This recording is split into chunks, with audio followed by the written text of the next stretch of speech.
Good morning, ಸ್ವಾಗತ life ಸ್ಕಿಲ್ಗೆ. So ದಿನ ಒಂದು ಬಗ್ಗೆ ಮಾತಾಡಿದೆ ಇವತ್ತು. ಆ, ಆತ್ಮ ಮತ್ತು ದೇಹ ಎರಡರ ಕಂಬೈಂಡ್ ಆಗಿರೋದ್ರಿಂದನೇ ಈ ದೇಹ ಜೀವಾತ್ಮ ಅಂತ ಕರಿತೀವಲ್ವ. ಸೊ ಇದ್ರ ಬಗ್ಗೆ ಅಂದರೆ ನಾನು ದೇಹ ಚೆನ್ನಾಗಿರ್ಬೇಕಂದ್ರೆ ನನ್ನಲ್ಲಿರ್ತಕ್ಕಂಥ ಆತ್ಮದಲ್ಲಿರ್ತಕ್ಕಂಥ ಸಾಫ್ಟ್ವೇರ್ ಅಂತ ಏನು ಕರಿತೀವಲ್ಲ, ಅಂದರೆ ಜ್ಞಾನ, ಅದು ಚೆನ್ನಾಗಿರ್ಬೇಕು ಅವ ಮಾತು.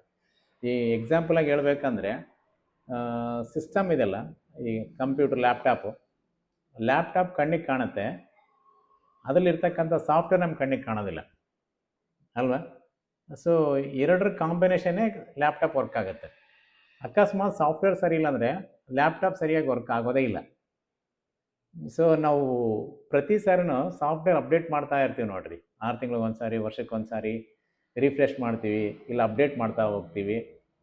ಸೊ ಅದೇ ಥರ ನಮ್ಮ ದೇಹದಲ್ಲಿರ್ತಕ್ಕಂಥ ಏನು ಆತ್ಮ ಅಂತ ಏನು ಕರಿತೀವಲ್ಲ, ಇದು ಸೋಲು, ಇದು ಕೂಡ ಅಪ್ಡೇಟ್ ಆಗ್ತಾ ಇರ್ಬೇಕು ನಾವು. ಎಲ್ಲವರಿಗೆ ಅಪ್ಡೇಟ್ ಮಾಡ್ಕೊಳ್ಳಲ್ಲ, ಅಲ್ಲಿವರೆಗೆ ನನ್ನ ಬಾಡಿ ಮೇಲೆ ರಿಯಾಕ್ಟ್ ಅದೇ ಹಳೆಯ ಸಿಸ್ಟಮ್ನೇ ಫಾಲೋ ಮಾಡ್ತಾ ಇರುತ್ತೆ ಅದು ಆ್ಯಕ್ಚುಲಿ. ಸೊ ಇನ್ನು ಅಪ್ಡೇಟ್ ಮಾಡ್ತಾ ಇದ್ದಂಗೆಲ್ಲ ಮಾತ್ರ ಚೆನ್ನಾಗಿರುತ್ತೆ ಮಾತು. ಇದು ಭಾಳ ಖುಷಿ ಅನಿಸುತ್ತೆ ಆ್ಯಕ್ಚುಲಿ, ಕರೆಕ್ಟ್ ಇದೆ. ಈಗ ನೋಡ್ರಿ, ನಾವು ಸಿಸ್ಟಮಲ್ಲಿ ಲ್ಯಾಪ್ಟಾಪಲ್ಲಿ ಏನಿರುತ್ತಲ್ಲ, ಅದನ್ನು ನಾವು ಕೀಬೋರ್ಡಲ್ಲಿ ಪ್ರೆಸ್ ಮಾಡಿದಾಗ ಅದು ಮಾನಿಟರ್ ಮೇಲೆ ಡಿಸ್ಪ್ಲೇ ಆಗುತ್ತೆ.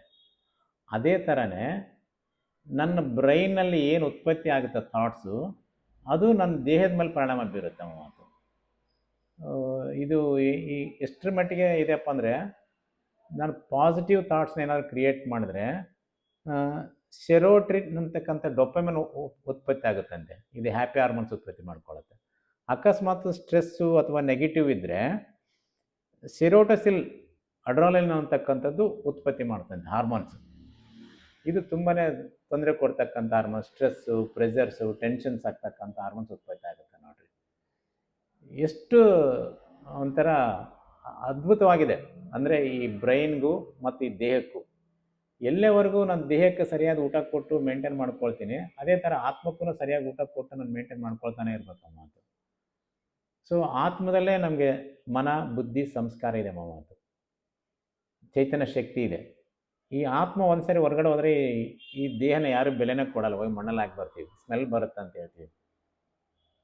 ನಾನು ಬರ್ಬೇಕಾದ್ರೆ ನಡ್ಕೊಂಡು ಹೋಗ್ತೀನಿ, ಅಕಸ್ಮಾತ್ ಕೂತ್ಕೊಂಡಾಗ ಡಾಕ್ಟರ್ ಹತ್ರ ಹೋದಾಗ ಪ್ರಾಣ ಹೋಯ್ತು ಅಥವಾ ಈ ಶಕ್ತಿ ಹೋಯ್ತು ಅಂದರೆ ಈ ಬಾಡಿನ ತೊಗೊಂಡು ಹೊರಗಡೆ ಹೋಗ್ರಿ ಅಂತ ಹೇಳ್ತಾರೆ ಅಲ್ವಾ. ಎಷ್ಟು ವರ್ಡ್ ಚೇಂಜ್ ಆಗುತ್ತೆ ನೋಡ್ರಿ ಈ ಚೈತನ್ಯ ಶಕ್ತಿ ನಮ್ಮಿಂದ ಹೋದ ತಕ್ಷಣ. ಅದಕ್ಕೋಸ್ಕರನೇ ಅಷ್ಟು ಬೆಲೆ ಇದಕ್ಕೆ, ಚೈತನ್ಯ ಶಕ್ತಿ ಇರೋವರೆಗೆ. ಸೊ ಹಾಗಾಗಿಬಿಟ್ಟು ಸೋಲು ಮತ್ತು ಬಾಡಿ ಇವೆರಡನ್ನ ಮೇಂಟೈನ್ ಮಾಡ್ಕೊಳ್ಳೋದಿದೆಯಲ್ಲ, ಭಾಳ ಭಾಳ ಅವಶ್ಯ ಮಾತು. ಎಲ್ಲೇವರೆಗೆ ನಾವು ಇದನ್ನು ಕರೆಕ್ಟಾಗಿ ಮೇಂಟೈನ್ ಮಾಡ್ಕೊಳ್ಳಲ್ಲ ಅಂದರೆ ಅಲ್ಲೇವರೆಗೆ ನನ್ನ ಆರೋಗ್ಯನೂ ಇಂಪ್ರೂವ್ ಆಗಲ್ಲ, ನಾನು ಇದನ್ನು ಇಂಪ್ರೂವ್ ಆಗಲ್ಲ. ಸೊ ಈ ಆತ್ಮಕ್ಕೆ ಹಂಗಾರೆ ಏನು ಬೇಕು, ಯಾವ ರೀತಿ ಕೊಡಬೇಕು, ದಟ್ ಈಸ್ ಮೆಡಿಟೇಷನ್ ಅನ್ನೋದು. ಮೆಡಿಟೇಷನ್ ಮುಖಾಂತರ ಒಳ್ಳೆ ಥಾಟ್ಸು, ಆಮೇಲೆ ಒಳ್ಳೆ ಬುಕ್ ಓದೋದ್ರಿಂದ ಪ್ರತಿದಿನವೂ ಕೊಡಬೇಕು. ಅದರಲ್ಲಿ ಆತ್ಮಕ್ಕೆ ಶಕ್ತಿನ ನಾವು ಈಗ ಊಟಕ್ಕೆ ಈ ದೇಹಕ್ಕೆ ನೋಡ್ರಿ 3 ಹೊತ್ತಿಗೆ ಹಾಕ್ತೀವಿ, ಬೆಳಗ್ಗೆ, ಮಧ್ಯಾಹ್ನ, ರಾತ್ರಿ. 3 ಟೈಮ್ಸ್ ಕೊಟ್ಟರೆ ಮಾತ್ರ ಎನರ್ಜಿ ಆಗಿರ್ತೀವಿ, ಆ್ಯಕ್ಟಿವ್ ಆಗಿರ್ತೈತೆ, ಕೆಲಸ ಮಾಡ್ಲಿಕ್ಕೆ ಬಾಡಿ ಸಪೋರ್ಟ್ ಮಾಡುತ್ತೆ. ಅದೇ ಥರನೇ ನನ್ನ ಮೈಂಡ್ಗೂ ಮೆಡಿಟೇಷನ್ ಮಾಡಬೇಕು, ಒಳ್ಳೆ ಪುಸ್ತಕ ಓದಬೇಕು. ಅದರದ್ದಾದಂಥ ಒಂದು ಪದ್ಧತಿ ಅಂದರೆ ಅದಕ್ಕೆ ಜಾಸ್ತಿ ಪ್ರೆಷರ್ ಕೊಟ್ಟರೆ ಅದು ಅದೇ ಥರ ಬಗ್ಗೆ ವಿಚಾರ ಮಾಡಿಕೊಂಡು ಅದನ್ನೇ ಹಾರ್ಮೋನ್ಸ್ ಉತ್ಪತ್ತಿ ಮಾಡಿ ಬಾಡಿನ ಒಂಥರ ನಿರ್ಲಕ್ಷಿತರಾಗ್ಬಿಡ್ತಾವೆ ಮಾತು. ಬಿ ಪಿ, ಶುಗರ್, ಯಾರು ನೀವು ಡಾಕ್ಟರ್ ಹತ್ರ ಹೋಗ್ರಿ, ಬಿ ಪಿ ಜಾಸ್ತಿ ಆದ್ರೆ ಅವ್ರು ಏನು ಹೇಳ್ತಾರೆ, ಸ್ವಲ್ಪ ಮೆಡಿಟೇಷನ್ ಮಾಡಿರಿ, ಇಲ್ಲ ನಿಶ್ಶಬ್ದವಾಗಿರೋಕ್ಕೆ ಟ್ರೈ ಮಾಡಿ ಅಂತ ಹೇಳ್ತಾರೆ.